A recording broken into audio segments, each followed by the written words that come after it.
다 같이 사도신경으로 신앙 고백하시겠습니다. 나는 전능하신 아버지 하나님 전제 창조주를 믿습니다.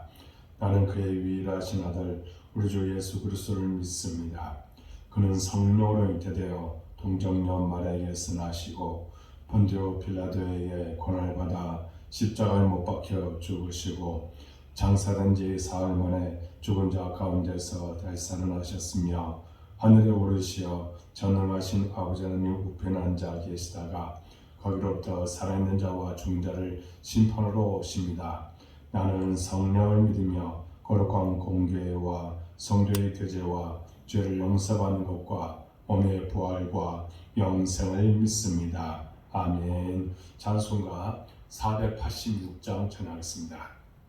그리고 오늘 우리에게 주신 하나님의 말씀은 출애굽기 27장 1절부터 마지막 21절까지 보겠습니다. 함께 봉독하겠습니다.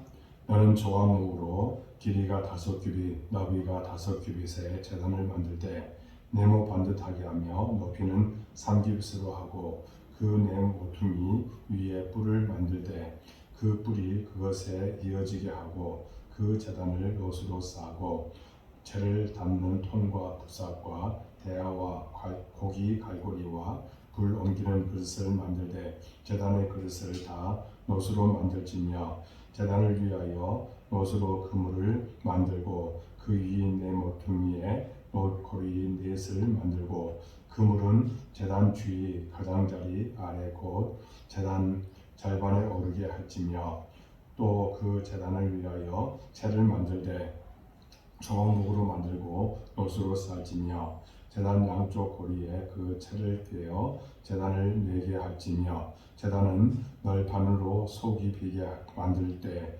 산에서 4개 보인 대로 그들이 만들게 하라.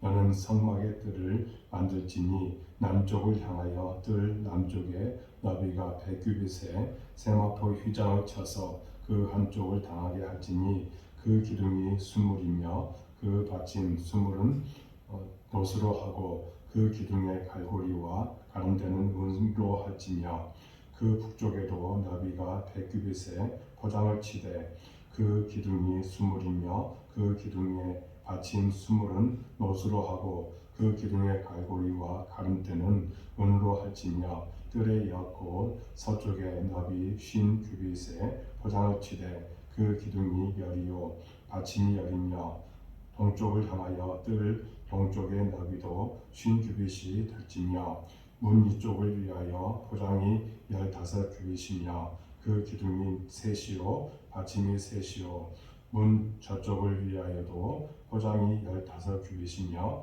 그 기둥이 셋이요 받침이 셋이며 뜰 문을 위하여는 청색 자색红색 실과 가늘게 꼰 배실로 수노와 짠 20규빗의 휘장이 있게 할지니 그 기둥이 넷이요 받침이 넷이며 뜰 주위 모든 기둥의 가름대와 갈고리는 은이요 그 받침은 못이며 뜰의 길이는 100규빗이요 너비는 50규빗이요 세마포 휘장의 높이는 5규빗이요 그 받침은 못이며 성막에서 쓰는 모든 기구와 그 말뚝과 뜰의 포장 말뚝을 다 놋으로 할지니라.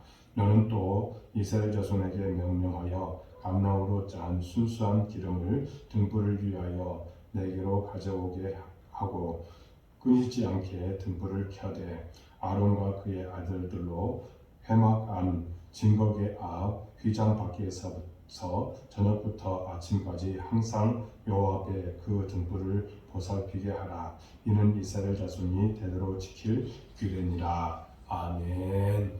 이스라엘 교회들을 사랑하고 축복합니다. 새벽에 하나님의 은혜와 축복이 반드시 임할 줄로 믿습니다. 기어서 기도하십시오. 놀라운 은혜가 여러분 삶 가운데 있게 될 줄로 믿습니다. 계속해서 우리는 성막에 관한 말씀을 봅니다. 오늘 본문은 제단 그리고 성막들의 울타리 그리고 등불에 관한 말씀을 봅니다. 먼저 1절에서 8절 말씀은 제단에 관한 말씀입니다. 제단은 조각목으로 만들어서 놋으로 쌓습니다. 그래서 보통 놋제단이라고 부릅니다. 그 크기는 길이가 5규빗, 너비가 5규빗인, 그러니까 길이 너비가 약 2.5m인 정사각형 모양입니다. 높이는 3규빗, 약 1.5m입니다. 이 제단은 성전 마당에 두었습니다. 제단이라는 말의 본래 뜻은 들려지다라고 하는 뜻이 있습니다. 이 말처럼 제단은 짐승이 들려져서 하나님께 드려지는 곳이라는 말입니다. 그런데 이 들려지다라고 하는 단어는 그리스도를 계시하는 데 매우 중요한 의미를 가지고 있습니다. 요한복음 12장 32절에 보면 예수님은 내가 땅에서 들리면 모든 사람을 내게로 이끌겠노라라고 말씀했습니다. 예수님은 당신이 노수로 만든 번제단에서 들려졌던 제물처럼 땅에서 들려야 함을 말씀하신 것입니다. 그래서 모든 사람이 골고다 언덕에 세워진 십자가에 들리신 주님을 바라볼 수 있도록 하신 것입니다. 그래야 그들이 살 수 있음을 계시한 것입니다. 특별히 우리는 2절에 제단뿔을 주목해 볼 필요가 있습니다. 여기 뿔은 전통적으로 하늘로 솟아있는 형태를 하고 있기 때문에 하나님의 권능과 힘을 상징합니다. 즉 이것은 곧 구원자로서의 하나님을 보여주고 있는 것입니다. 그래서 시편에 보면 이 뿔을 두고 하나님은 나의 구원의 뿔이라고 고백한 것을 볼 수가 있습니다. 열왕기상 1장 50절에 보면 비록 죽을 죄를 지은 범죄자라 할지라도 일단 성전으로 도피해서 제단의 뿔을 잡으면 살 수가 있다고 했습니다. 그렇다면 이것은 무엇을 뜻하는 것입니까? 이것은 하나님의 힘을 상징하는 것이지만 동시에 죄인을 품으시는 하나님의 은혜를 보여주는 것이라고 할 수 있습니다. 이것이야말로 공의로우신 하나님을 섬기면서도 우리가 그 공의로우심 앞에서 절망하고 낙심하지 않을 이유가 되는 것입니다. 하나님은 공의로우신 분입니다. 그 공의로운 하나님 앞에서 당당히 설 수 있는 사람은 아무도 없습니다. 모두가 죽을 수밖에 없는 죄인입니다. 이것이 인간의 참상입니다. 하지만 비록 내가 죽을 죄를 저질렀다 할지라도 그 뿔을 붙잡으며 간절히 거기에 매달릴 때 생명을 구할 수 있는 것입니다. 이것이 바로 믿음입니다. 하나님은 이 믿음을 보시고 우리의 목숨을 살려주시는 은혜의 하나님이시라는 것을 잊지 마시기 바랍니다. 따라서 오늘 우리가 살펴보고 있는 이 제단은 곧 하나님의 보루 공의로우심과 동시에 하나님의 은혜가 함께 어우러져 있는 축복의 장이라고 할 수 있습니다. 하나님은 우리가 회개하고 주님 앞에 나오기를 간절히 기다리십니다. 자신의 죄를 자복하고 예수님께서 우리의 죄를 위해서 친히 십자가에 달리셔서 희생제물이 되어주셨다는 사실을 믿고 나오기를 원하고 있습니다. 그러면 우리를 살려주시겠다고 분명히 약속합니다. 주님의 은혜를 간절히 사모하는 마음으로 그 구원의 뿔을 붙들며 살 수 있다는 이 사실을 기억하고 언제나 하나님을 전적으로 의지하는 우리의 모든 모습이 되어지기를 주님의 이름으로 축복합니다. 계속해서 9절에서 19절 말씀은 성전들과 울타리에 관한 말씀입니다. 성전들은 성막 주변의 마당을 말합니다. 남쪽들에는 100규빗 50m 휘장을 쳐서 거기에 20개의 기둥을 세우고 각각의 기둥 밑에는 노수로 만든 받침 1개씩을 두어 그 노받침에 끼워 세우게 하셨습니다. 이는 성막의 남쪽과 북쪽에 해당이 됩니다. 그리고 성막의 서쪽은 어떻습니까? 성막의 서쪽의 울타리는 50규빗 약 25m 천으로 포장을 치고 10개의 기둥을 세우라고 하십니다. 그러니까 남쪽과 북쪽의 절반의 길이입니다. 그리고 기둥의 높이는 5규빗 2.5m라고 합니다. 이렇게 해서 성막의 안뜰과 바깥을 구분하게 하신 것입니다. 그리고 동쪽을 보시기 바랍니다. 동쪽 울타리의 길이도 서쪽과 같이 50규빗 약 25m입니다. 그런데 14절에서 15절의 말씀에 보면 이곳에는 문이 있습니다. 그리고 문 양옆으로 각각 15규빗만 천으로 울타리를 포장하고 3개의 기둥을 세우라고 하십니다. 이렇게 해서 성면들의 전체 크기는 가로 50m, 세로 25m라고 할 수 있습니다. 총 1250평방미터로서 우리에게 익숙한 평수로 하면 약 380평 정도 된다고 합니다. 그리고 이제 16절에 보면 동쪽에 문을 만들라고 합니다. 말씀드린 대로 동쪽 벽의 양 끝은 15규빗씩 포장을 치고 청색, 자색, 홍색 실과 가늘게 꼰 배실로 수놓아 짠 가로 20규빗 10m짜리 휘장으로 문을 만들라고 하였습니다. 우리가 여기서 특별히 주목해서 볼 것은 바로 이 울타리의 문입니다. 문은 청색, 자색, 홍색 실과 가늘게 꼰 배실로 수놓아 짰습니다. 이것은 성막 덮개의 가장 안쪽 덮개와 같다는 겁니다. 어제 말씀에서 성막의 가장 안쪽 덮개는 하나님의 영광을 보여주는 것이라고 이야기했습니다. 그리고 여기 가늘게 꼰 배실과 청색, 자색, 홍색 실은 그리스도를 의미한다고 했습니다. 이렇게 성막들의 울타리 가운데 특히 출입문이 강조되는 것을 볼 수가 있습니다. 그런데 가만 보면 이 문은 이사가기만큼 크다고 할 수 있습니다. 성막 동쪽의 벽의 길이가 총 50규빗인데 그중 20규빗이 문입니다. 다시 말해서 약 25m 정도의 벽에서 문의 넓이가 10m 정도 됩니다. 이것이 무슨 의미라고 이야기할 수 있을까요? 바로 누구라도 구원의 문으로 들어올 수 있다는 사실을 말씀해 주는 것입니다. 예수님은 자신을 일컬어 나는 양의 문이다 하셨습니다. 그러므로 이 문은 양들이 문을 통해 드나들며 풍성한 꼴을 얻고 생명을 보호받는 것처럼 예수님을 통해 우리 인간은 구원과 복을 누리게 됨을 말씀하는 것입니다. 그런데 양의 문이신 예수님은 어느 누구에게나 열려있다고 합니다. 누구라도 자신의 죄인됨을 고백하고 예수님을 의지하면 하나님의 은혜의 보좌 앞에 나아갈 수 있게 되는 것입니다. 그러므로 성막 울타리의 넓은 문은 모든 사람을 초청하시는 주님의 구원의 은혜를 말해주는 것임을 믿을 수 있기 바랍니다. 마지막으로 20절에서 21절에 보면 성소의 등불에 관해서 말씀합니다. 그제 말씀에서 7개의 촛대로 이루어진 순금 등대에 관해서 보았습니다. 이 등대의 잔에 감람유를 부어서 등불을 킬 것을 명하셨습니다. 중요한 것은 이 등불이 끊이지 않게 해야 된다는 것입니다. 제사장들의 사역 가운데 하나가 아침과 저녁으로 이 등불을 살펴보고 꺼지지 않게 하는 것입니다. 등불은 하나님의 임재를 상징합니다. 그러므로 성막 안에 등불이 켜져 있다는 것은 언제나 하나님께서 이스라엘 백성과 함께 하고 있다는 것을 보여주는 것이었습니다. 오늘날 교회도 마찬가지입니다. 교회에 하나님의 임재하심이 없다면 더 이상 무슨 의미가 있겠습니까? 교회가 교회로서 힘을 갖는 것은 하나님의 임재하심이 함께하기 때문인 것입니다.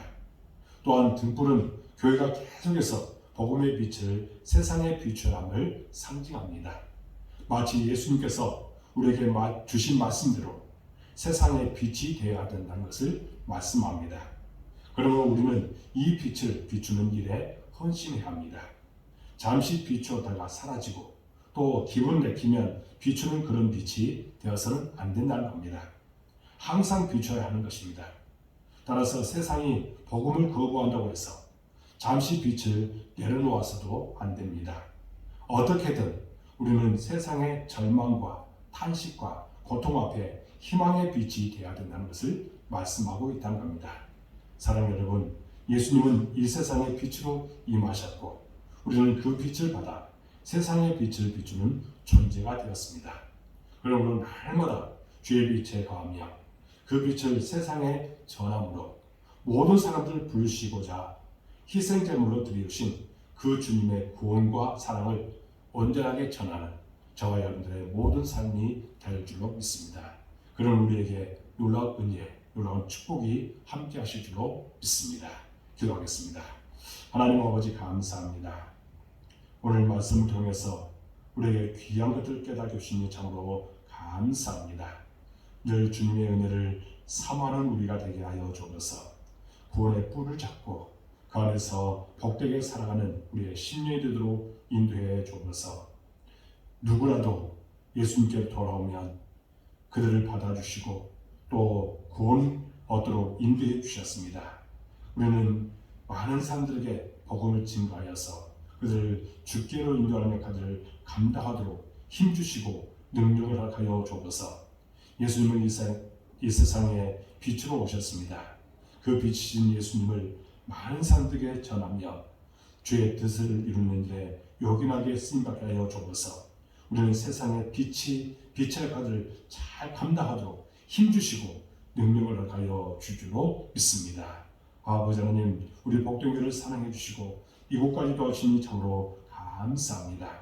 우리 교회가 하나님의 뜻을 나타내게 해주시고 하나님께서 주신 사명을 잘 감당하여 많은 영혼들을 주께로 인도하도록 역사해 주옵소서.